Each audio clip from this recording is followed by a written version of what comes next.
And this will be recorded and posted on the website. Please note that we will do our best to answer as many questions as we have, both here in person as well as online at the end of this session. Peggy, if you can change the slide to the next one. We hope to do a quick program overview. Many of you probably are familiar with the basics of this program at this point, and then spend about 20 minutes going through the RFP structure and submission requirements, and about 10 minutes around the evaluation criteria and process. And then we open it up for question and answer. And for the purposes of the recording, I'm going to pretty much just go through the presentation. If you are online, please put your questions in the chat. And I would suggest that if you're in person, as we go, writing questions, and if you want to, I think there are slide numbers, you could ultimately put a slide number as an associated question. That would be great. So I'm going to get going. Peggy, next slide, please. And next slide. And this step, this request for proposals, I hope is just the beginning. It's really important for us at Austin Economic Development Corporation to help support, facilitate, and manage this program, to be thinking about the arts and music and cultural ecosystem and making sure we can help secure it permanently within the city. Go to the next slide, please. The program priorities of the Cultural Trust are really facilitating the acquisition and preservation of culture, arts, and music venues, as well as creating new ones, and really, again, making permanent this infrastructure of cultural assets to the city. We really would like to achieve and sort of support diversity, equity, and inclusion in these projects by addressing past inequities, but ultimately also engaging and empowering many of the underserved, underrepresented, and marginalized individuals and groups. We are interested in the permanent affordability of these cultural trust assets and creating, specifically through this project and program, a sustaining pipeline of the infrastructure. And we'll talk about that pipeline in a moment. Next slide, please. This program really does consider the project really from the arts, culture, and music organization's perspective. We are interested in that pipeline, the overall series of projects that would be invested in both in the near future and over time. That portfolio and how it represents the breadth of arts, music, and culture in the city, the DNA of this city, and place, the kind of environments around these places as being a key component of the success of the assets themselves. Next, please.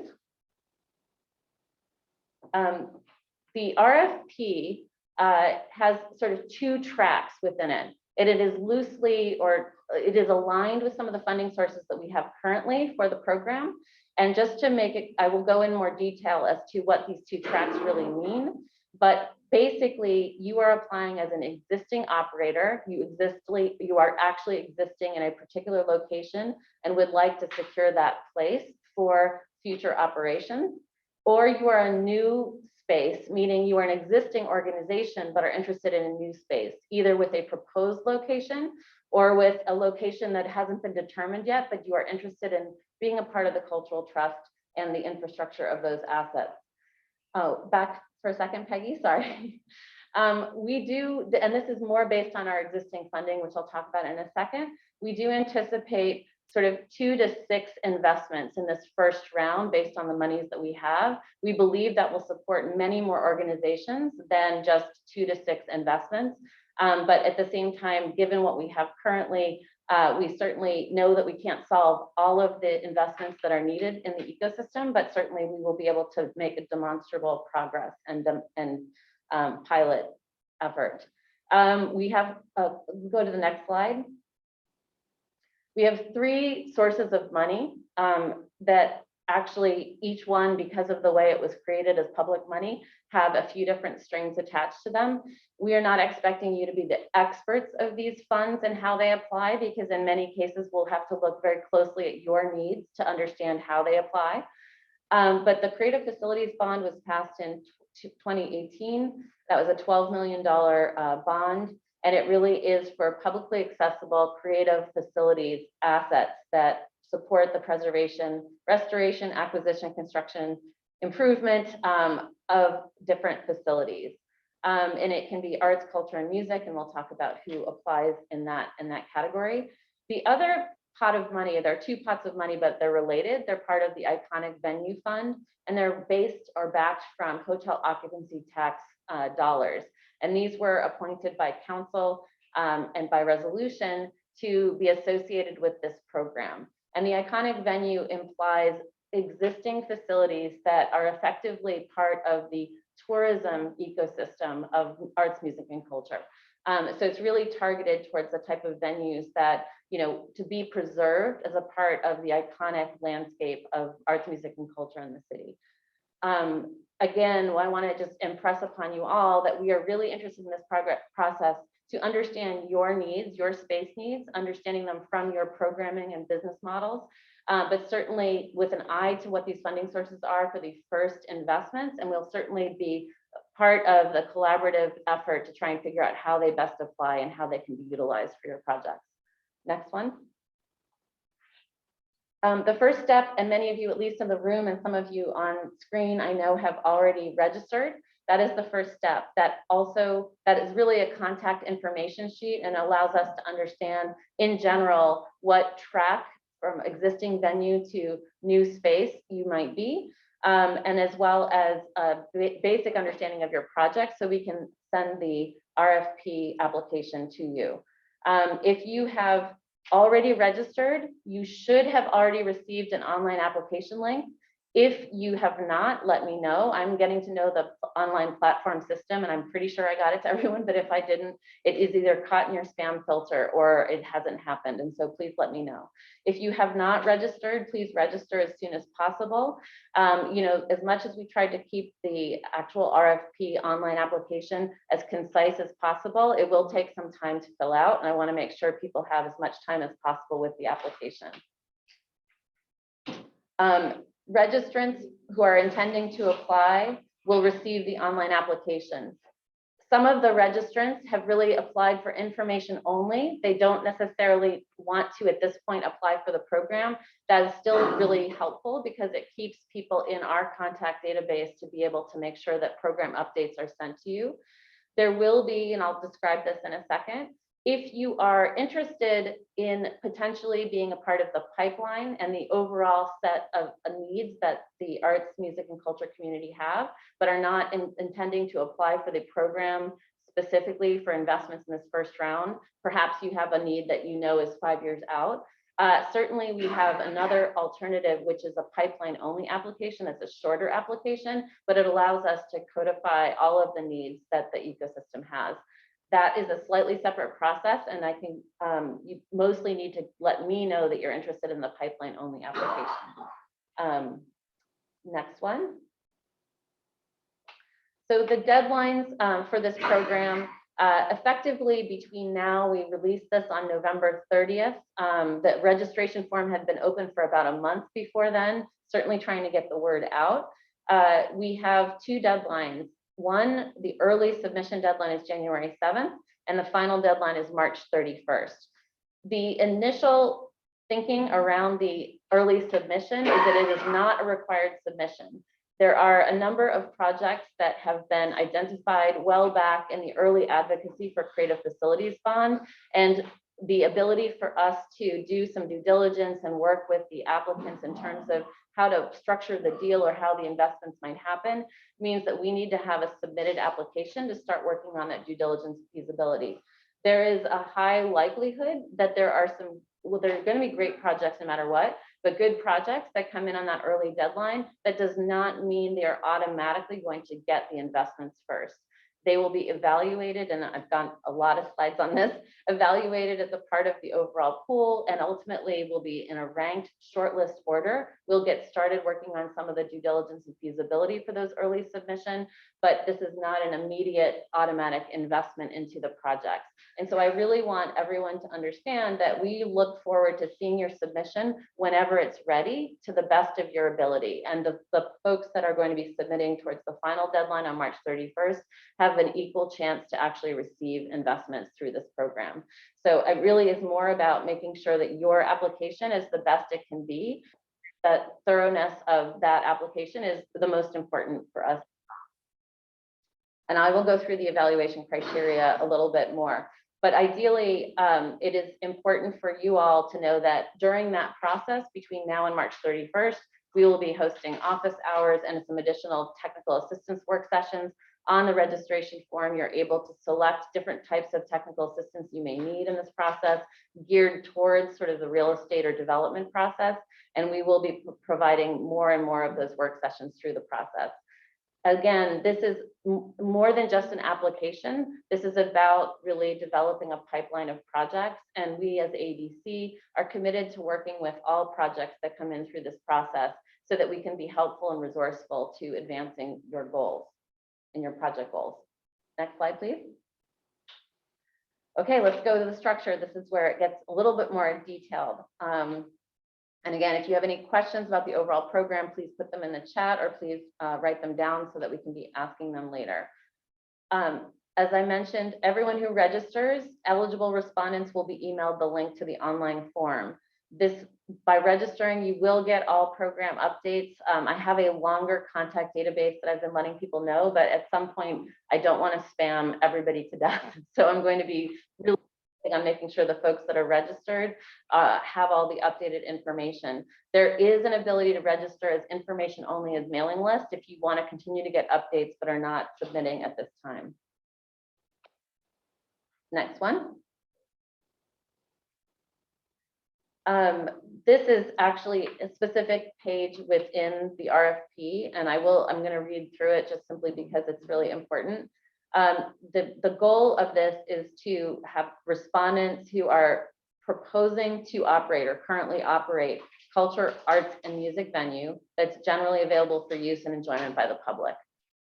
It is important to note that this can be live music venues, performing arts, visual arts, exhibition and production facilities, and other buildings and spaces for creative and cultural uses. It's a very broad spectrum. It is also intended to be able to support through the different funding streams, both for-profit and not-for-profit entities. There is an application question that just asks for your corporate structure, but it is less relevant to specifically whether or not we support you or not. It is important that these sites are located in the city of Austin. Certainly, if some of the operators are located outside of the city of Austin, the facility itself must be in the city of Austin.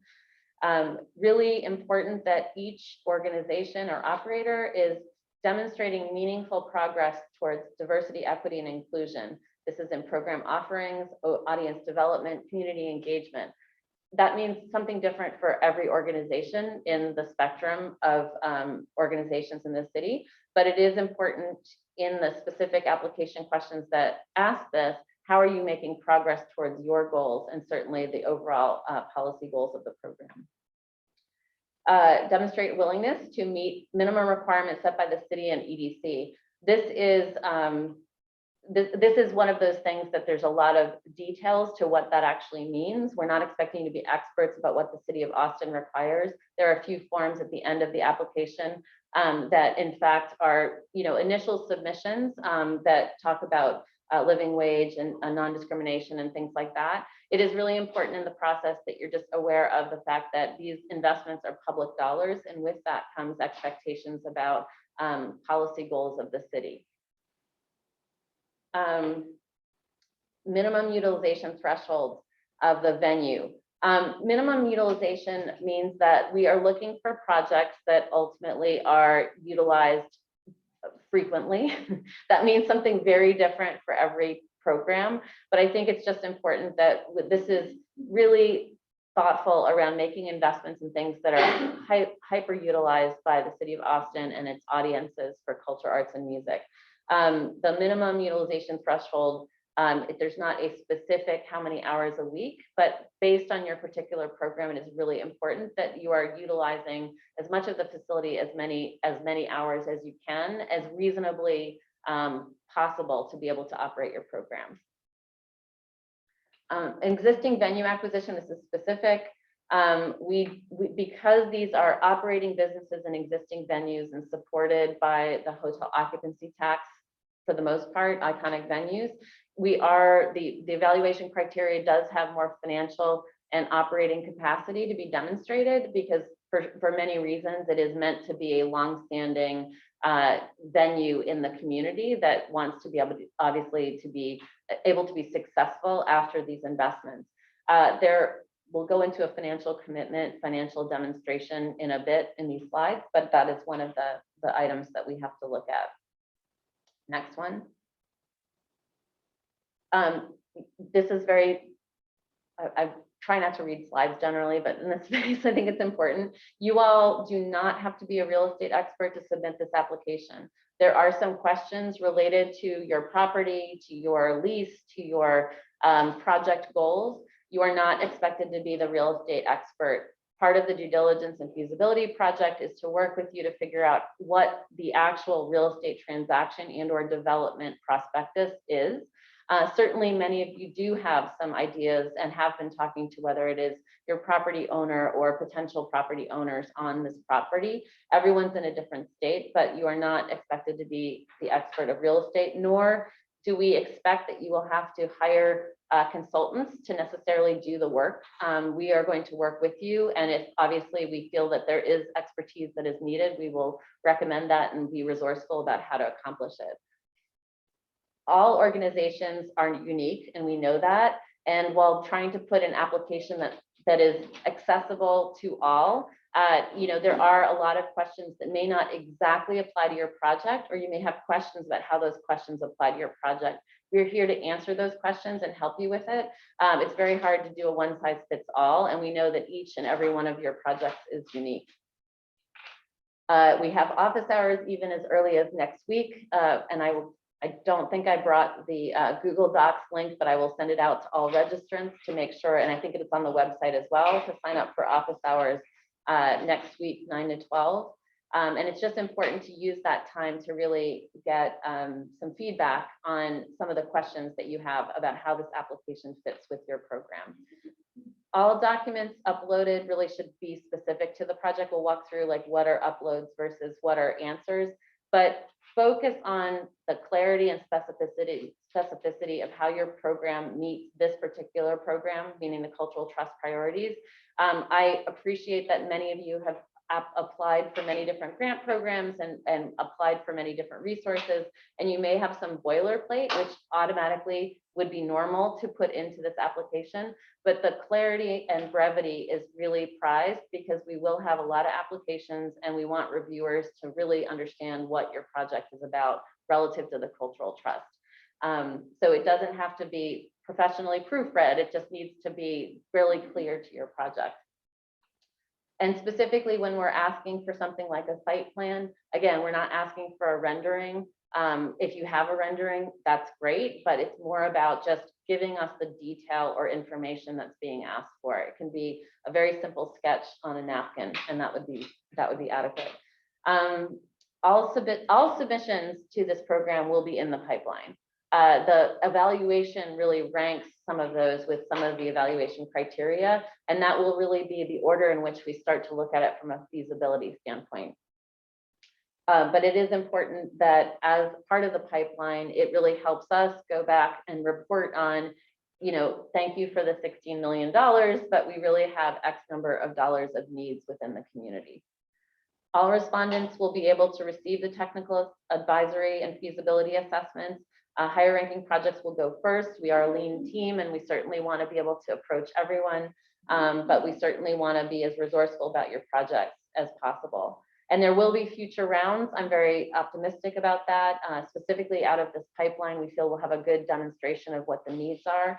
And if you're not ready to submit the full application, you are able to do a pipeline only application, which is about maybe about half of the number of questions and uploads.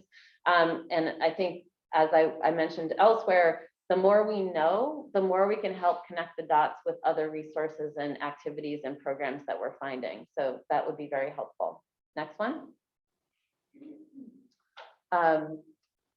Full application. There are 3 basic sections and really quite a few questions in each of the sections, specifically in section 2, which is the proposal fact sheet and narrative description. This one is probably the meat and potatoes of the actual application. And it does have, most of the questions are text limited. And again, just because it says 250 words maximum does not mean you have to put exactly 250 words, 125 words. 2 words is probably too little, but 125 words would be fine. Just really getting to the specificity of your program as it relates to that question. We are going to be asking for things that are uploads, site maps, which really just gives us the project in relationship to the context around it. We are asking for community references. You will be asked for a minimum of 1. You can upload additional ones. And there will be a section where you can upload additional program-specific information. So if you've done, a market research based on your particular program proposal, that can be uploaded. Again, please put uploads that are directly specific to the proposal. We would love to see the PowerPoint for your annual meeting, but I don't think if it's not relevant to the specific project proposal, it is probably not as helpful. And again, I'm sort of thinking on the evaluation side and wanting to make sure that each project has the best attention for all of the information that's being proposed. There will be, and we're going to go through some of the charts and other questions in a second, but it's really the section 2 is the majority of the application, and it is really specific to both your program, your operations, and your proposal for either your existing space or future space. And the third section, financial and operating information, there are a few questions, especially if you've applied for grants, these shouldn't be a surprise to you. But really the financials and operating expenses, sort of budgets, those are the types of things that are contextual and important, depending on the track and depending on the rubric, the scoring rubric. They are background important information, but you may be judged more on policy alignment than in fact your financial and operating capacity. And we really want to think about this as part of the puzzle, but not certainly always the absolute most important piece of the program. And I did briefly jump over section 2. We are going to be asking for information on site control. That is your lease, your current relationship with the property that you are occupying currently or the property that you might be proposing. We are going to be asking for uploads of that lease information as it applies to your project if you have you identified a location. We are also asking for the name or contact information of your landlord or who owns the building and the specificity there. We are not going to be contacting any of those folks or even any of the collaborators you may mention in this without your permission. So I think it's just important. We are collecting data simply to have it in the file for future use, but it is not something that we are going to be acting on without talking to you first, obviously. Next slide. The online form, it is through a platform called Submittable. You really register first and you should have received something that looks like this. You create a login account with Submittable. You do have to, I believe, confirm your email sort of at the back end. It'll just tell you at some point you have to confirm your email. You should be able to fill out the form prior to confirming, but definitely please confirm your email with Submittable. And then once you're sent the link to the online application, you should be able to jump right in. If you're having technical issues with Submittable, please let me know, but IT support will be through the Submittable platform, but obviously any program related or application support would be through me. Actually, not just many of the fields, most of the fields are going to say required. There are a couple of additional detail sections that are not required to be answered. They just really help you to put more color around certain things. If for some reason, because again, it's not a one size fits all situation, if for some reason it is a required question and you don't know how to answer it, please let me know because I can help figure out how to problem solve with that particular question. There may be conditions that it is required, but for whatever reason, it's not applicable to your program, but just please let me know. Save regularly, just in case. This is a pretty good program that pretty much saves things, but it is really important. At the beginning, you can add collaborators, so you can really collaborate with others on the online form. They will have to fill out their own Submittable login information. They will have access to the form. As far as I can tell, if you need to save regularly, and it is hard to overwrite each other, but at the same time, it is possible, especially if you're both working on it at the same time and saving at the same time. So I would still coordinate with your collaborators just to make sure who's working on which sections and when. And there is no track changes function, unfortunately. So ultimately, you will probably want to figure out how to divide and conquer on the questions, or someone has a primary role and someone has an editing role. But that's important to do within your team. If, and I will just, this is not on the slide, but we found this be a case during the registration form. If you've submitted, but you say, hey, wait, I want to change something, especially if it's before the deadline, I can reopen it so you can then edit it and fix it or finish something. The only situation we found to be a glitch is that if you have to reopen it, you can't add collaborators after you've submitted the first time. So collaborators should be kind of one of the first steps that you think about on this program. Next slide, please. I think I'm taking longer than my promised 20 minutes. Okay, so there's going to be current and proposed space needs. And I will say that this is not meant to imply any particular type of project is prioritized. You'll see some language that may not fit your program. And so, for example, if you don't have a lobby, that's okay. You just don't fill out that space. If there is something that is public space, your front door, that you want to call out as a particular feature, that's what you would put in the lobby section. Really, you will be, there's the same grid is for both current and proposed. So it's two separate questions, but it's the same grid. Only fill out the applicable information. Although filling in this is required, it doesn't mean that every cell has to be filled in. So it's just important to fill in what is applicable to your program. When we know that not all fields apply, there will be a box underneath that you can explain any of the details, specifically what kinds of qualifications or characteristics. You know, if rehearsal spaces need to be 30 feet tall, you know, that's where you'd put it in the notes section.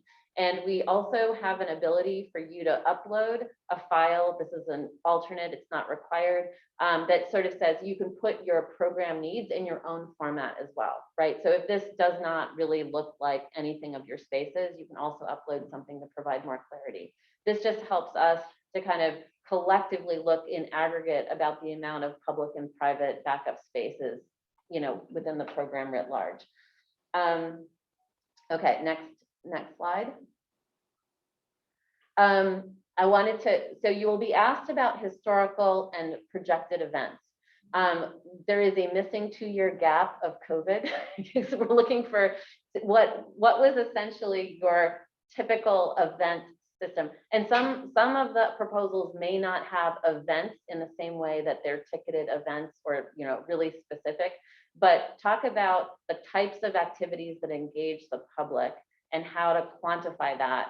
This is really not meant to be a science. This is meant to be an illustration of effectively the differences between what you did previously and what you are planning to do specifically as it relates to your proposal.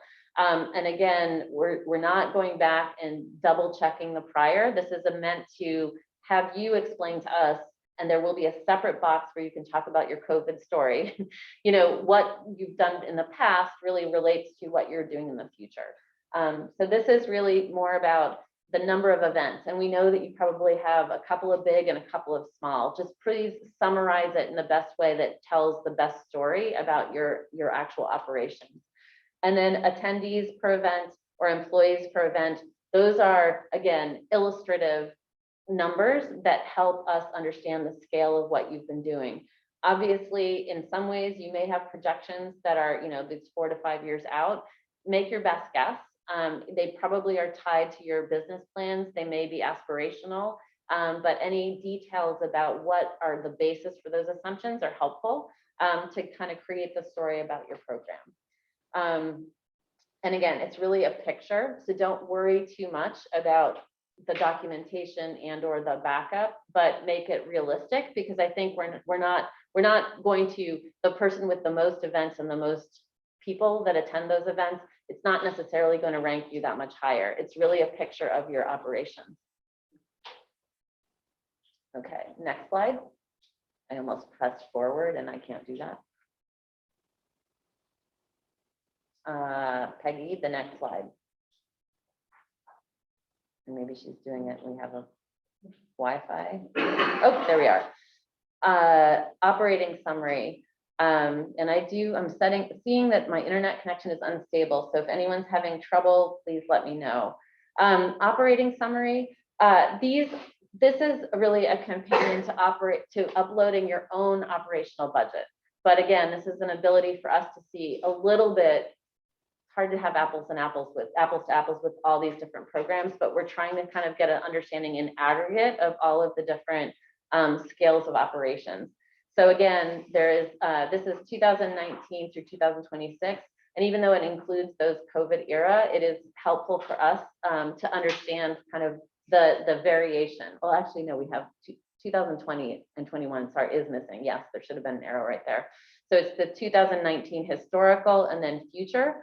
The biggest number, oh, thank you, Peggy's using the cursor, that's great. So basically, again, the estimates are helpful here. Your operating expenses line, that second line, is going to be kind of a collapsed version of your own budget because there's a lot of expenses that go into your operating budgets. So again, these are gross numbers based on the understanding of your basic operations. And there is a box where you can provide details that explain any of the numbers that are above, as well as what those expenses are. These tallies at the bottom, those should automatically summarize, right? So there is a calculating tool within this that should happen. If for some reason there are technical difficulties with this form, please let me know. Or if you feel that it is not representing what you're actually entering, that's something that we would have to technically solve. I've tested it, but we should just, let me know if things are not working well. Keep going. This one, the financial commitment, I want to spend a few seconds on. This is slanted towards the existing venue track. And in part, it's looking at what contributions you can make to the space. We understand that not all organizations have the financial capacity to invest in a new project, depending on what that project is.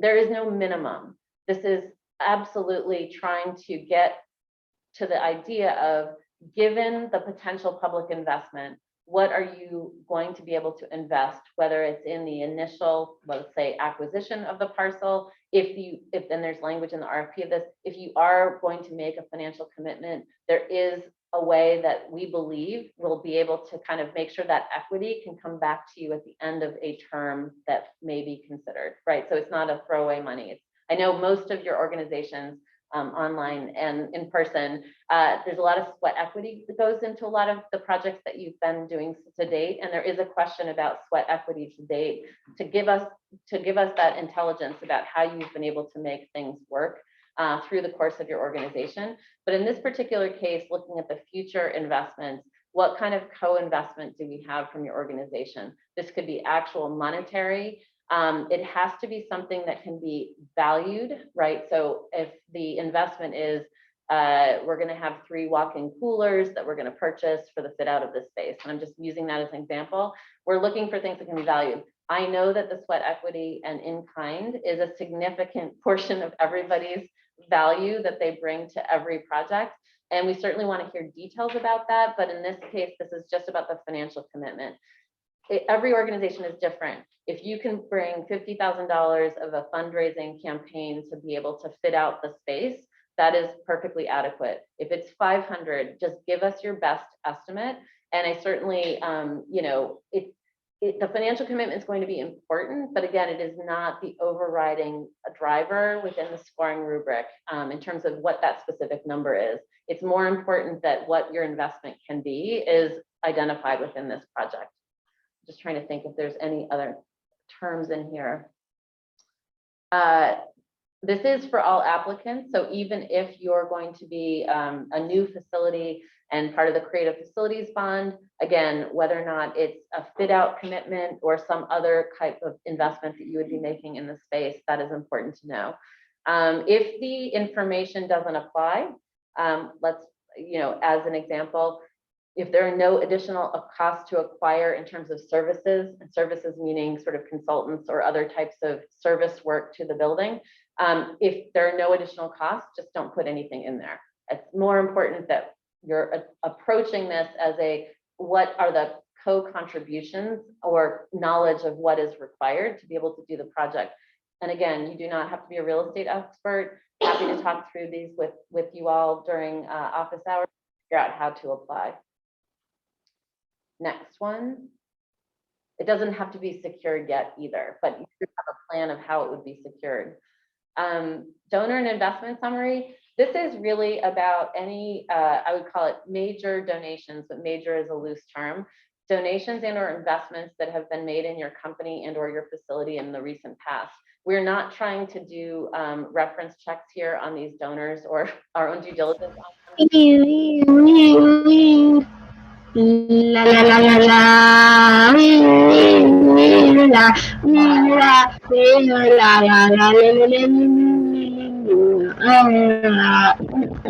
gotta figure out. Yes.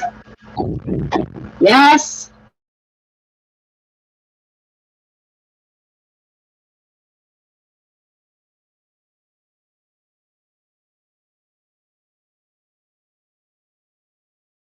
Need to unmute myself. Good. Okay, the donor and investment summary.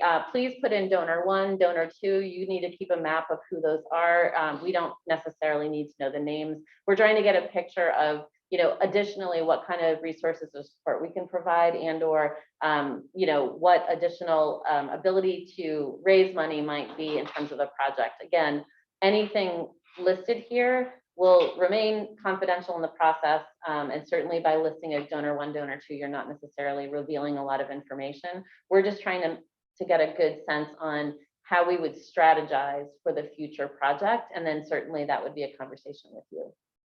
Okay, next one. And hopefully I'm going to get close to the end here. File uploads. You know, again, these are fairly simple. Many of you are probably familiar with online forms. Generally, and you'll see it in the directions, this will be like 1 is required and 5 is the maximum. In the particular case of the financial statements, we're asking for 3 years of financial statements. I think we've opened it up to 5 just in case there's multiple pieces, but ideally you're kind of uploading them in a way that is fairly easy to read on the review side. So I think it's just important to ask a question if you have one, and specifically keep the file sizes as small as possible. According to the submittable program, they can accommodate fairly large size files, but I don't know how much that slows down an individual system, so keep some file sizes as small as possible. Next. Evaluation criteria. Okay, this is getting close to the end. Okay, our evaluation criteria. It's a multi-step process, and I again want to remind you that our goal here is to advance all projects and certainly really focus on the pipeline and be as resourceful as we can for each and every project. I will also mention that this is not, because it's real estate, even the most high-ranking projects may not be able to be investable. And in that sense, you know, as much as it's the best project in the world and we can't negotiate a deal with a particular owner to purchase the building, for example, it just means that it can't happen, but it doesn't mean we'll give up on it forever. It's always going to be on the pipeline. I think the most important thing to note is put your best shot in the terms of all of the application requirements, and we're certainly going to try and move as many as we can forward. We will have a 3-step process where AEDC staff, and I meant to introduce David Colligan, who's here in the room, yay, our interim COO and COO for life, hopefully, would be you know, helpful. We've got additional consultants and board members, and Tina Cannon, who's one of our board members, who's here, and I haven't seen who's online to see if board members are here, so thank you all. We're here to help, and we're here to help strategize with you. The first step is really categorization, making sure that as you've applied, let's say you pick existing venue, but in fact, you're not an existing venue, you're someone who's looking for a new space. We are going to just help adjust or recategorize if necessary, and also certainly look at categorization around, you know, need for resources that are in the technical assistance category. And then we will have essentially a staff plus some board of directors, a real estate consultant, really looking at some of the critical issues with respect to the feasibility. And this is more of an internal review of the applications to, again, identify and potentially do some site visits or ask some additional questions to clarify about the situation of the proposal. The evaluation committee will be made up of members of our Cultural Trust Advisory Committee, which is an open committee of our board of directors, includes our board of directors, but also has representatives, many of whom are on the screen here today, representatives of all of the different disciplines within music, arts, and culture. It's an open committee of our board. It's actually still open for interested parties.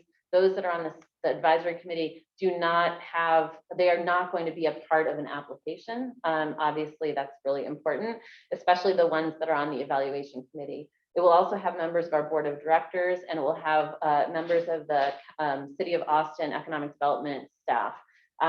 These evaluation committees, when I get to this rubric, you'll see we probably will have two, and our goal is to keep that as consistent committees through the entire process, through the two rounds of review. Next slide.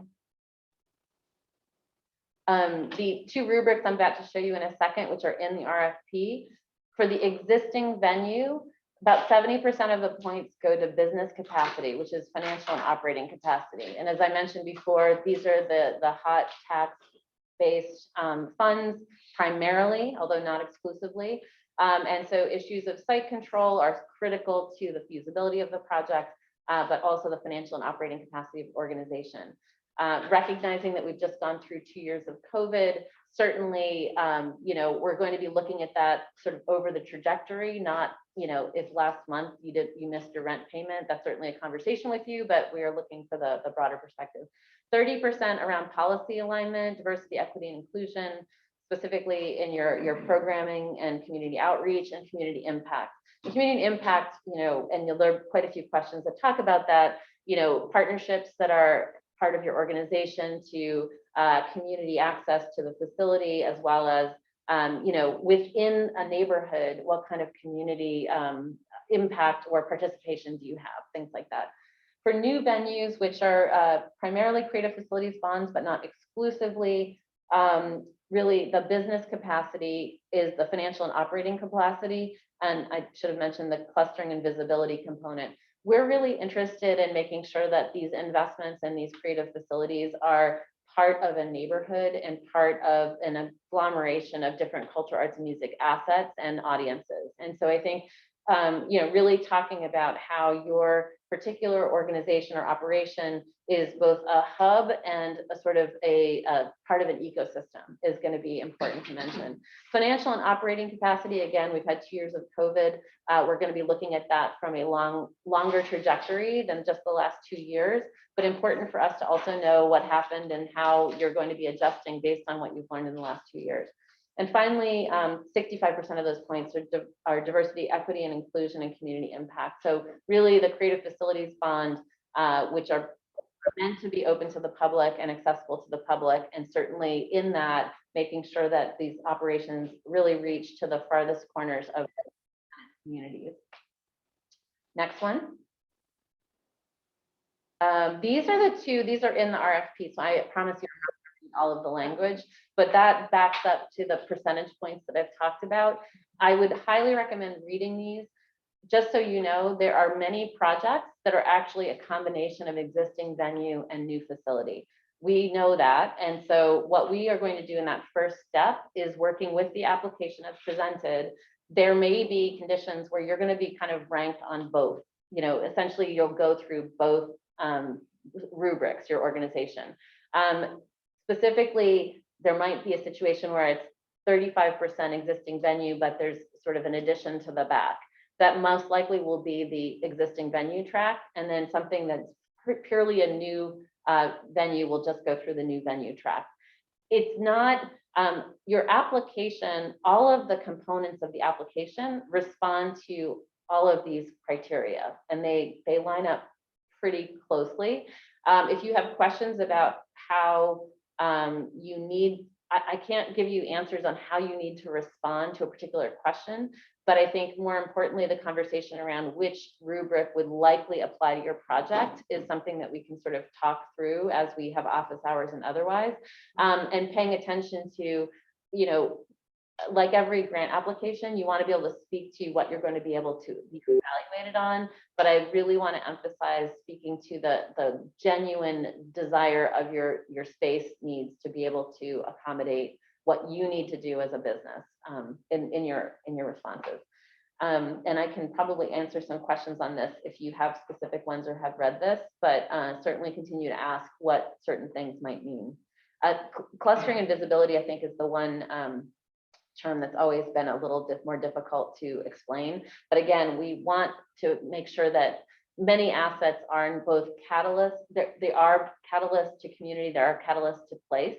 And we want to make sure that we're obviously investing in ones that are, and sort of helping others that haven't been in that role before to sort of think about what those externalized partnerships and role might be. Specifically for existing venue, because of the hot funds, it is really important that it is either a tourist destination, serving a tourist market, as well as visible and within the communities. Next, okay. I truly promise we're almost there. So again, there's the ranking that via the criteria that would provide kind of your rank on the short list or within the pipeline. There will be a phase of doing due diligence and feasibility, site visits and interviews. That short list will come to the board of directors of the AEDC for consideration and really approval of that short list and the pipeline. Then there's got to be a lot of, this will then gate it towards the negotiation and deal structuring perspective. There is some preliminary deal structuring that would happen during that due diligence phase as we start to think about what is this project, but final negotiation always will be one of those things that will adapt that deal structure as necessary.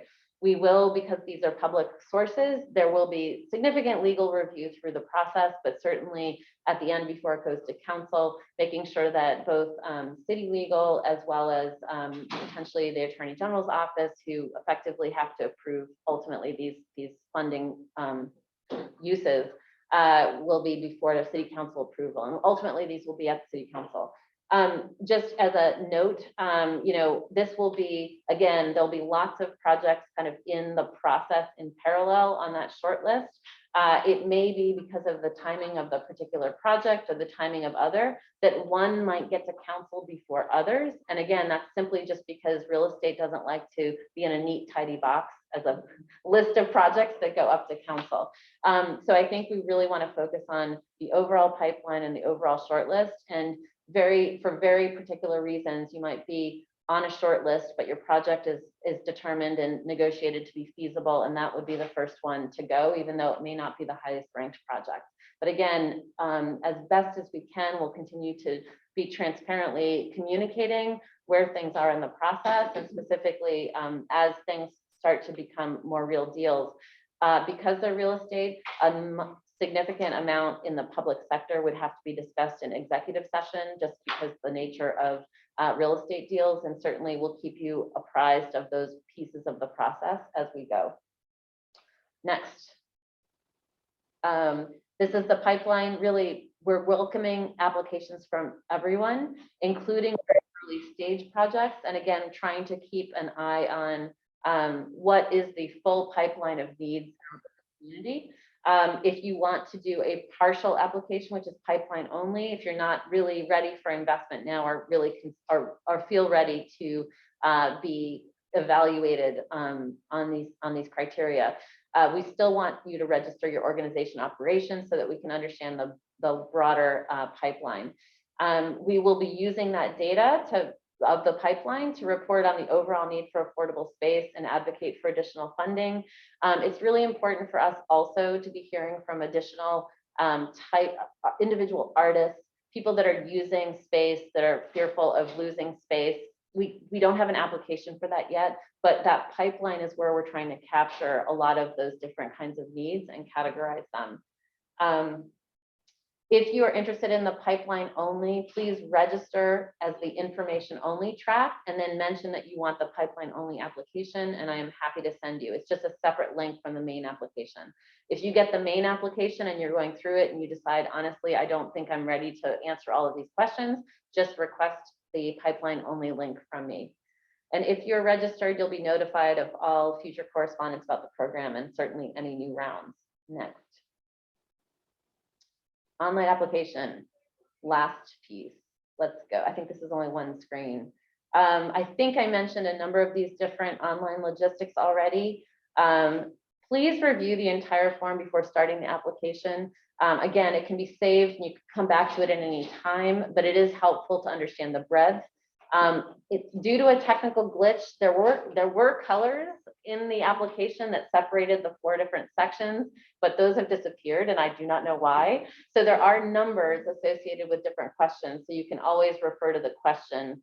I'd love to be able to tell you the blue section or the orange section, but that's somehow not working. So all questions are text limited. So please pay attention to the limits when you're creating your response. It will tell you when you've kind of maxed out, but at the same time, think about it before you sort of put pen to paper, if one would say that. Everything should be saved, but please continue to save. The upper right-hand corner, there's a save button. This is important. One primary contact who actually submits the form. You can add the collaborators, but one person will be the lead. The one person should have a contact information that is probably not info@, and certainly someone that is responsive to their email on a frequent basis, because that is the primary mode of us getting in touch. And then certainly if for some reason you leave an organization and you're the primary submitter, it would just be ideal that, that you tell us who will be the new primary submitter and we can figure that out. And then you have to press the button submit to have your application recorded. And as I mentioned before, if you want me to reopen it because it's not the deadline yet and you want to add something, that is fine and I can do that. And I'm new to Submittable. It has so far seems pretty good, except for that color glitch that I told you about. So certainly if we're finding that technical issues are a barrier, please let me know. And specifically, I should have mentioned this before, the RFP has been translated to Spanish. We have the form in English, but we are able to help with any translation services necessary if anyone in your organization's operations or certainly parts of your communities really want to know some of the information, and we can translate it for them. Next. I think we're at a Q&A. Okay, so I am happy to answer questions. We're going to keep recording. And of course, we'll let people know that they don't have to read through all of this. What we're going to be doing is recording these as formal questions and formal answers on the website, and everyone will be sent this. After probably this week, we'll put up a preliminary list of FAQs and answers. I'm going to do my best to answer questions right now, live time, and David will help me. And then certainly there may be questions that you have that I can't answer at this time, simply because it's a great detailed question that we may need to check with some additional resources, including our legal team. Especially questions about the funding sources. But I certainly am happy to answer any questions now. And actually, I haven't seen this chat all along, so I'm going to ask Peggy, let me ask if the people in the audience have questions first. I think when you speak, if you speak loud enough, it'll get picked up here in the recording, which is great. And then we'll try and answer, and we'll go back and forth between in-person and online. So first, in person, I'm going to, any hands up? I just got the operating summary, the tally at the bottom wasn't working. Okay. The operating summary in terms of the box below. Oh, it wasn't working. Okay. That is great. Thank you very much.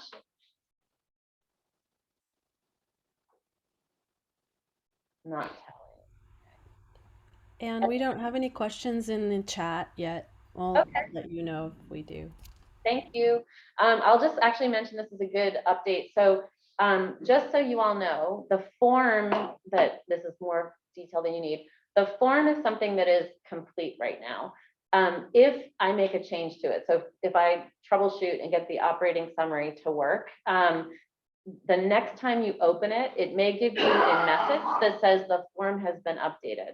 I just want you all to understand that I will be modifying the form for technical issues first and foremost. I will not be adding surprise questions to the form at any time. And if for some reason, as a clarification, we have to update the form, you will all be notified if you're registered. And I think it's just important to know that we're trying not to make it a moving goalpost scenario, but as we did try and get this application out as quickly as possible, there may be some glitches we have to fix. So thank you for that. We do have one. Oh, We have two. The first one from Stuart Dupuy. Will the City of Austin own the venue for selected applicants? Or will the existing landlord retain ownership and lease it to the operator?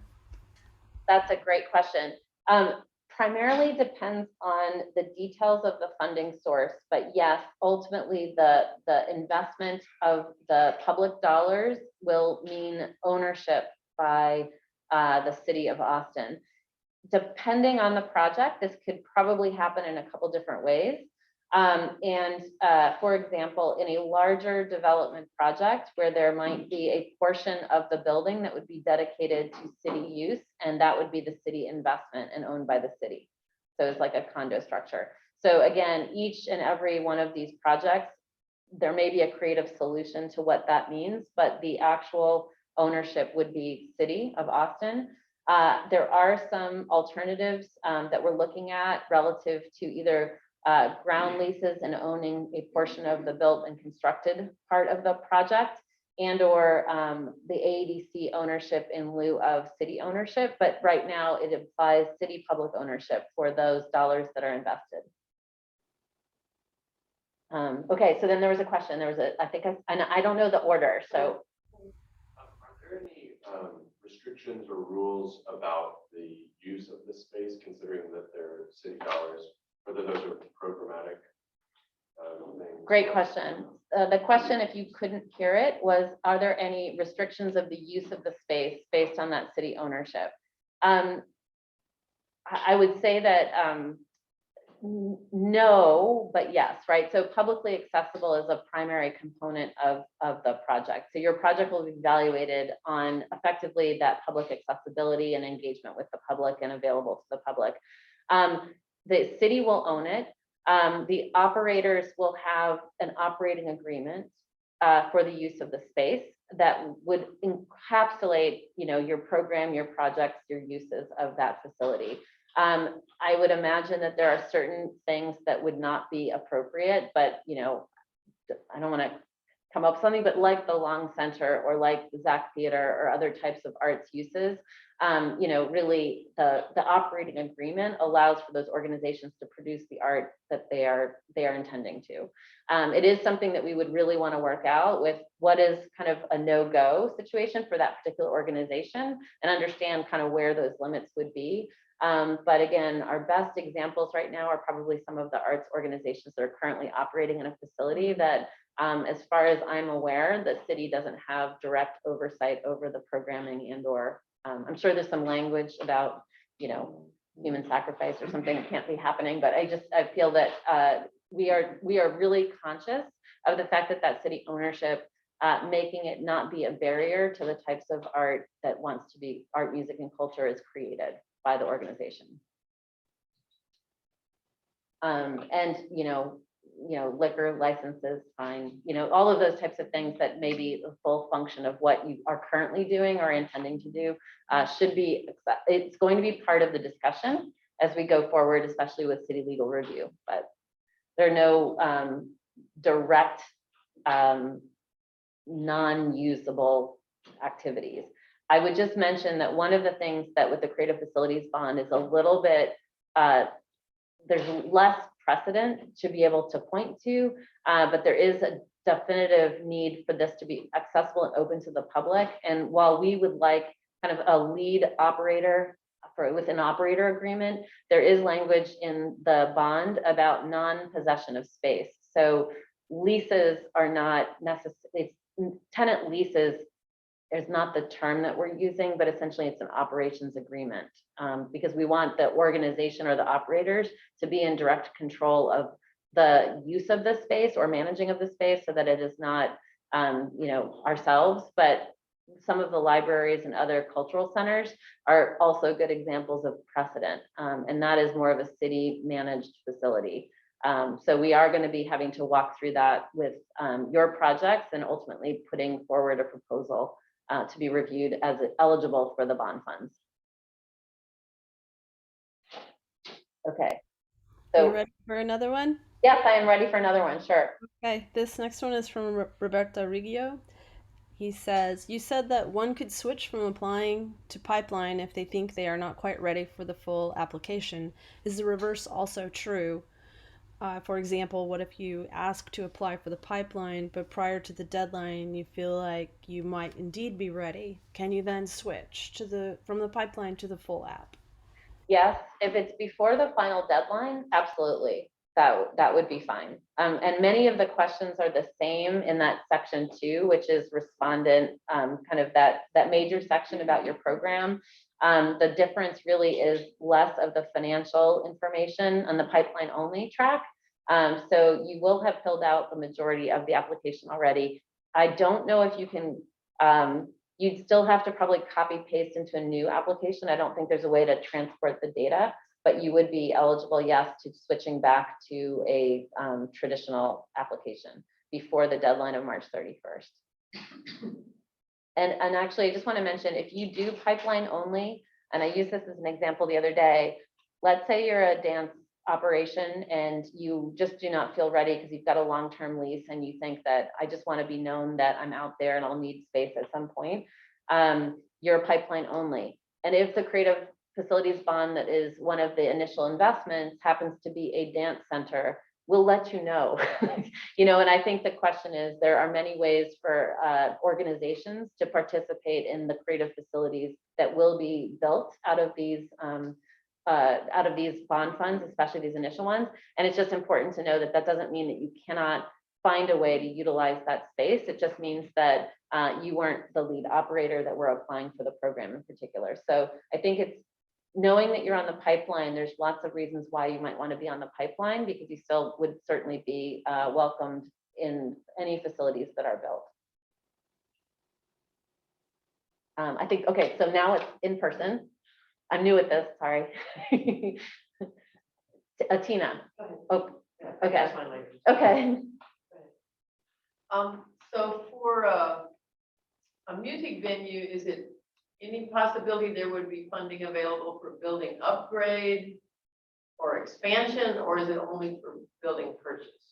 No, I believe that and I will get back to you on the formal, but I believe that the funds could accommodate either renovation or bringing up to code, because ultimately acquisition generally means that you have to do that. So certainly there are other ways to utilize those funds. And I believe, and unless someone else, David, you may know more directly, although we're trying to utilize the majority of the funds for the bricks and mortar type, either acquisition or expansion or new construction, there are some related expenses, which might be, the consultant that has to do the code upgrade drawings would also be eligible. But I think in your program proposal, again, provide what you think is necessary in terms of the project, and then we certainly figure out how to apply the funds to it in the most strategic way. Okay, is there another online? No, we don't have any right now. Okay, and again, it's okay if you think of a question 45 minutes from now and email. We will be tracking questions and making formal answers available to everybody. Okay, in person. My question is about the need for the organization to make an initial investment in the project. And you gave a lot of clarification about that, which was great. I heard you say that it's not a driver in the rubric for the evaluation, but on the RFP evaluation criteria, it's 20 points. It is related to that, which is the largest number of any of the categories. Yeah, and that's for the existing venue, correct? Yes. Yeah. So it is important. Okay, so I should clarify. It is important, no matter what. Of the 20 points, for example, and this is going to be important for us to be able to articulate to the reviewers so that they're all thinking along the same point. It's less about how much is in there, and it's more about, is it the right size relative to the project and relative to your capacity, right? So I think it's going to be important to have it as a good of a guess and as good of a stretch as you possibly can make. But at the same time, you know, I personally, it's not intended to be this organization put 1 million down, this organization put $50,000 down, that's going to make or break the difference. It certainly will help to put as much as you possibly can, because it shows the demonstration of putting it into the project. And but not all organizations have the capacity to make that big of a commitment. And I think that we do have, it's going to be one of those concerns that I think a lot of organizations are going to have if they don't have that money handy, because they haven't been trying to stay open as opposed to, you know, socking money away for a real estate acquisition. But specifically around the existing venue, you know, those projects are going to be expensive, and they're going to be not able to be done with wholly public monies. And that commitment does provide a certain level of commitment to staying in operation and making sure that they're sort of committing to the investment that the actual city is making as well. I would just say it has to be right sized for the organization as part of this application process. And certainly those other factors, although 20% is financial commitment, those other factors are going to be just as important: the operating capacity and then the policy alignment. So thank you. That's a really hard one to kind of put down on paper and describe what that really means. We're trying to make this as accessible as possible, but there's a lot of public dollars that will be in play.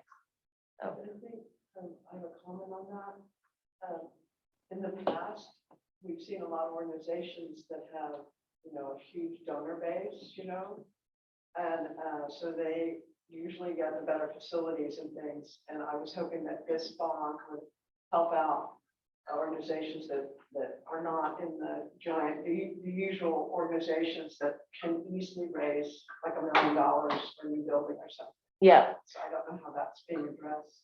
In the evaluation criteria, especially for the creative facilities bond, 65% of the points are policy alignment, and the financial and operating capacity is less, meaning that it is meant to prioritize a breadth of organizations that may not have, you know, millions of dollars laying around to be able to add to the facility. There are likely projects that will come in that I know have been working on either new facilities for, you know, many years since before this began advocacy, and they have raised money over time. But at the same time, there are also proposals to make sure that it's still a creative facility that's accessible to all types of organizations, and have partner organizations that may be more like what you're describing, which obviously do not have those huge donor bases. I hear you, and I certainly want to make sure that folks and organizations that don't have huge donor bases right now are still applying and talking about the sweat equity and other things that they do to sort of both improve the city and ultimately provide the art that they are providing. But I've got a question to add. yeah, and I don't know if it's picking up, so I didn't repeat your question very well, but hopefully we'll have it recorded. So What are some of the foreseeable financial obligations for the operator? For exactly what she's talking about. For instance, we're a nonprofit. We don't have a huge donor base. Suppose we got a building. What would be our immediate financial obligations? Would we be paying a certain amount of rent? yes. How would that work? Yeah, and actually there are some questions around, again, from your perspective, your knowledge, what kind of, you know, going into this new building, what kind of operational costs are you going to project there? Rent would be the primary consideration, most likely. You are not, especially if you are renting, you do not own the building. You would not be responsible for capital upgrades. And so we have to be looking at that from a, what's the full picture of this both investment, you know, and operation. And I actually recognize very much that, in fact, one of the things that we should be really looking towards in the cultural trust is as much about what is the sustaining operational endowment for organizations given these types of facilities. And that's not part of this program yet, but it's certainly on the horizon, because I think that is a leap for certain organizations to be in that position. But it will be critical. The goal of the program is to provide a stabilized rent structure and one that is affordable. And I think certainly we'll have to look quite a bit during the feasibility to figure out what that might look like. And I think the one thing that I will just say is that given the Creative Facilities Bond, you are obviously, it's open and accessible to the public, and what that rent structure might be, it's like an operator's agreement, or sort of what that tenancy means. It's really complicated legally for me to completely understand it, because there is a nature of needing to create some version of a rent structure, but you will not possess the space directly. You will operate within the space, and there would be some need there. The goal would not be it'll be city owned, so there won't be taxes that you would have to pay. It's not like a triple net rent. It would probably be a gross rent structure. And I think that it really would be more the cost of your own operations in terms of operating in a space. And there's a place in terms of financial commitment where you can also talk about fit out that you're willing to do of a space, and whether or not, if it's like furniture or otherwise that you're willing to commit to doing, or if you do not have the ability to do that, that's something that you would require in the space. So I think, furniture or equipment that's really specific to your program operations, identify whether or not you would be providing that, or whether or not you would need that. So this might be a little bit ahead of the ball, but suppose we went in and did a $150,000 build out. Could that possibly go towards the rent and kind of offset things if certain entities were willing to go in and do the work themselves, put whatever infrastructure they needed inside of it? I would welcome that proposal within your application, and sort of look at what that would be. But I think no matter what, there would be some fee for use kind of situation. The goal being to be as affordable as possible. And certainly if you're making a financial commitment to be in there, I think that makes perfect sense as a part of the deal structuring to think about that, because we'll have to look at that full, economic evaluation of the project. That's a good question. Yeah, and there's no template here. This is all being evaluated and created based on the operations needs. So, Tina, you had a question? I don't think. Well, I don't think we have. I don't think we have another one, Peggy. From Oh, we do. Oh, We have okay. one that came through direct to me. So I'm just gonna tell you what the question is, and preface by saying you may not have the answer to this, but since the funds are usable for code-related upgrades, can you, for some of the venue operators in the room, clarify how this program differs from economic development's creative space assistance program? That's a great question. And I would say that the Creative Space Assistance Program, CSAP, for most of you probably all know it. I'm getting to know it. That I think was always meant, and David, correct me if I'm wrong, as more of a short-term kind of immediate, I don't want to say Band-Aid, but sort of everything from rent relief to specific things, upgrades to air conditioning units and things like that. This is more intended to be the longer term investment that would create this sort of, essentially, there may be a case where we would do a similar task that CSAP could do, but for the most part, it would be part of a larger project, if that makes any sense. We certainly feel that it's a companion project and our companion grant or opportunity, and many of the applicants here may be able to stabilize based on that grant success before you actually would get the investment or the project that comes out of this, right? So in some ways, it's more of a term issue, because even, and the hardest part is to say, luckily this program is open, we'll start looking at investments, but the reality of any of these investments, whether it's an existing acquisition that could probably happen quickly, which is not so quick, or any new construction, this is still a couple of years away before the facilities would be available, maybe a year. absolute best. It all depends on what the project is. CSAP would be available more quickly for a specific need. And I believe, and David, you may know, I've heard, I think Kim mentioned that the next round would be in the new year. So I believe that there is money in this fiscal year for the CSAP program, and that would be available in the new year. But certainly, if you have questions about whether or not your project is just better suited to that program versus this one, please let us know, but or let us know if we can help. But I think more importantly, this process is about building that pipeline and knowing what your needs are. And we coordinate with CSAP just to make sure that we had even contact information for folks that have been part of that program in the past, that they knew about this opportunity. So in person. The question on both the projections for our events and on the financial projections.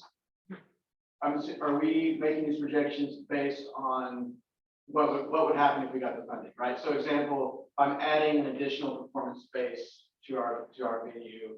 You want to see the projections of what impact that would have. You know, the audiences and stuff that we serve from that, the dollars that we brought in from that, right? Great clarification. Yeah. Assume in the projected activities that it is based on the addition of space that you are intending. Yeah, that's a great clarification that I definitely want to put in the FAQ, because that's helpful. Yeah, assume the best. I'm a sunny side up person, so assume the best. Yeah. I mean, in the details, it would help to make that clarification, just in the sense of like, you know, making the case for this new facility would allow you to do this is important. Yeah, and obviously we would include a construction timeline and stuff like that within that 5-year projection. So it's, you know, the real impact of that space won't come until it's done. Yep. No, good point. Peggy, any other questions online? There are not. There's a couple of slides at the end we haven't gotten to. Oh, the registration link. Oh, yeah, that's good. Thank you. I was like, crap, I didn't go through. Yeah, so these are important information pieces to have. Read a bit about how you were maybe planning on matching some people together. Oh yeah. How are you going to go about that? Great question. What if people went about that?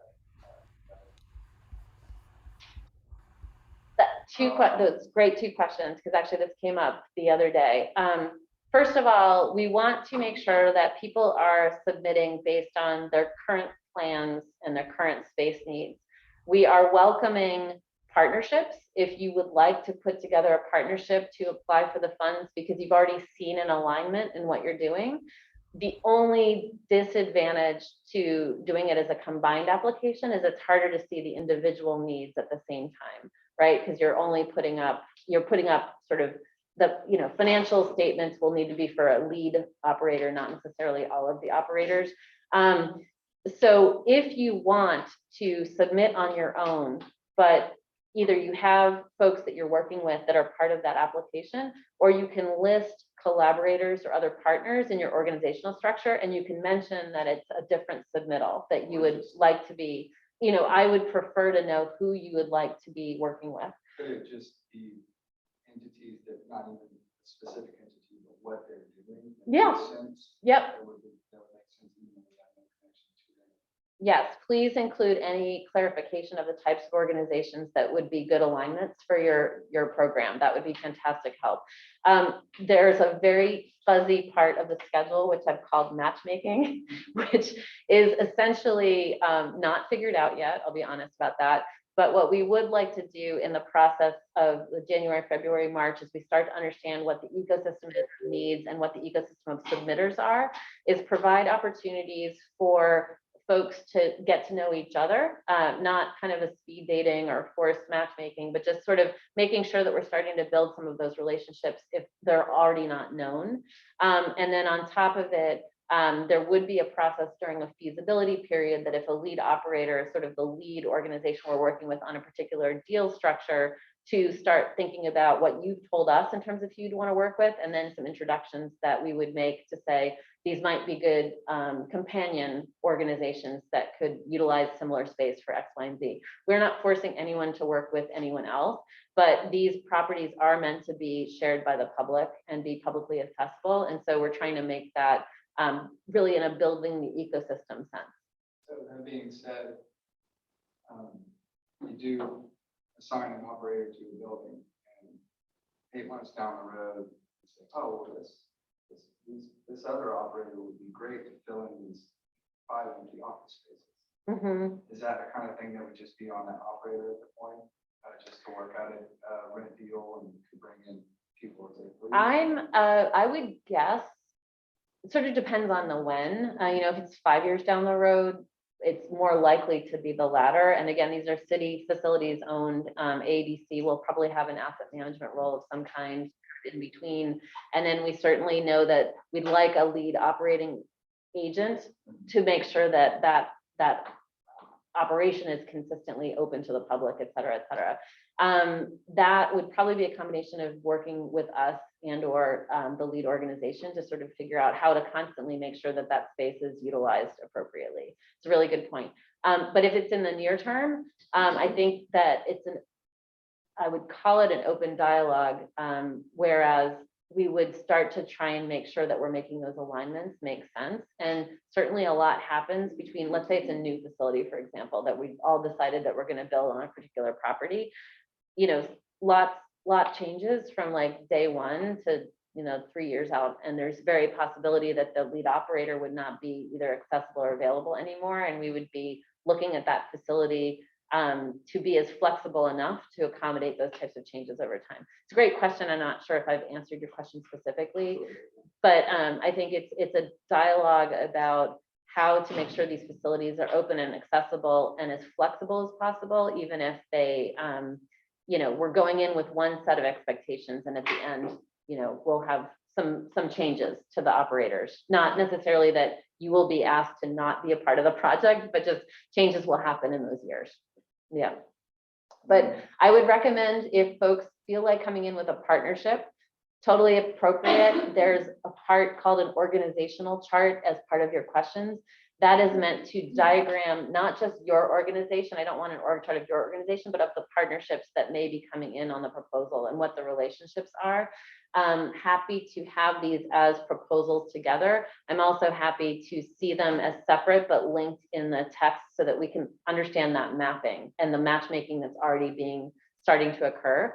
And I think that this is one particular submission made me realize that we do want to be able to say that organizations could have technically more than one submittal, like 2 separate projects that are advancing. They have to be 2 separate, they likely have to be 2 separate contacts, because I think just the way submittables works is that the same contact can't necessarily do both applications. That's what we have to kind of test out. Again, it is not likely that both 2 projects from the same submitter would be successful and necessarily both invested in at the same time. They both might be highly ranking, but that's more of the realities and practicalities of trying to spread the love of the program. But it is something that their organizations can provide 2 separate submissions if for some reason they have 2 separate projects going in parallel. And that's mostly because we want to keep separate the information about the particular project, because it'll be harder to put it all into one application. Peggy, any more questions? I'm going to get to Tina, who's had her hand up from the beginning. No, nothing here in the virtual world. Okay. Okay. Any more in-person questions? Because I'll keep recording. And I'm smiling behind this mask. I should have really worn the mask that's smiling. I'm just happy to see humans. I'm sorry. I could keep going forever. Stop. No, that's okay. You can ask more questions. I mean, we're recording it. And...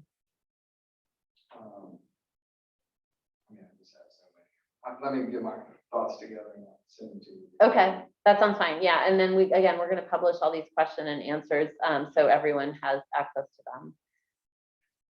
Can we set up an office appointment today, or we need to do it online? Yes,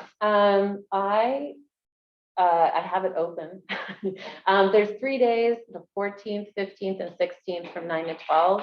And thanks to my colleague David. And David, you had a question before, but we have 3 different locations in city-owned buildings.